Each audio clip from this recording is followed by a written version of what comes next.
নমস্কার বন্ধুরা, আমার চ্যানেলে আপনাদের স্বাগতম। আজকে আমি তৈরি করে দেখাবো কাঁকড়ার মজাদার ঝাল ফ্রাই।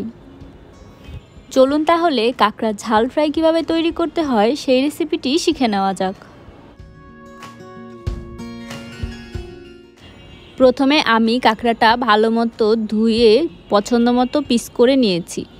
এরপর আমি কাঁকড়াটাকে পেঁয়াজ, রসুন, আদা বাটা, চালের গুঁড়ো আর পরিমাণ মতো লবণ দিয়ে ভালো মতো মেখে ম্যারিনেট করে রেখে দিয়েছিলাম। এখন কড়াইতে বেশ খানিকটা তেল গরম করে নিব। তেলটা গরম হয়ে গেলে কাঁকড়ার পিসগুলো দিয়ে দেব। কাঁকড়াটাকে যত বেশিক্ষণ সময় ম্যারিনেট করে রাখবেন ততই কিন্তু খেতে মজা লাগবে। এই রেসিপিটির পারফেক্ট টেস্ট পেতে হলে কাঁকড়াগুলোকে 6 থেকে 7 ঘন্টা ম্যারিনেট করে রেখে দিতে হবে।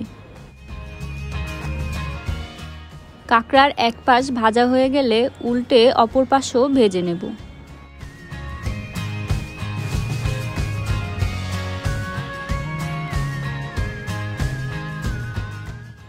কাঁকড়ার দুই পাশই ভাজা হয়ে গেছে।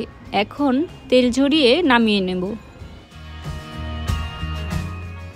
আপনারা চাইলে কাঁকড়া এমন অবস্থাতেও খেতে পারেন।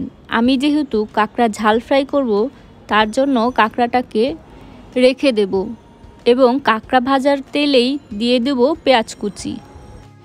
পেঁয়াজ ভাজার সময় সামান্য লবণ দিয়ে দেব।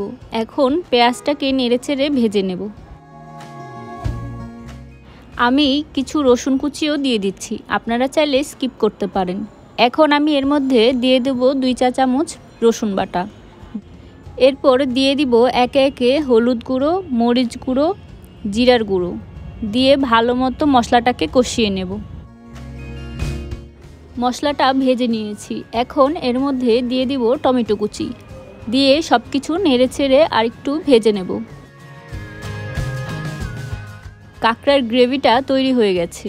এখন আমি এর মধ্যে দিয়ে দিব কিছু মরিচ কুচি, আপনারা চাইলে নাও দিতে পারেন। একটু নেড়েচেড়ে নেব। এখন আমি কাঁকড়া ফ্রাইটা দিয়ে দেব, দিয়ে গ্রেভির সাথে খুব ভালো মতো মাখিয়ে নেব। এখানে কোনো জল অ্যাড করা যাবে না।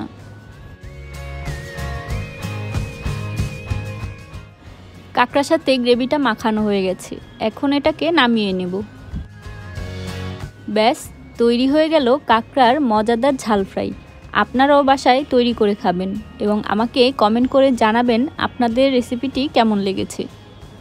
আমার এই ভিডিওটি যদি আপনাদের ভালো লেগে থাকে তাহলে লাইক, কমেন্ট এবং শেয়ার করবেন। আর আমার চ্যানেলে যদি আপনি নতুন হয়ে থাকেন তাহলে আমার চ্যানেলটি সাবস্ক্রাইব করে পাশে থাকা বেল আইকনটি প্রেস করে দিবেন। ধন্যবাদ সবাইকে।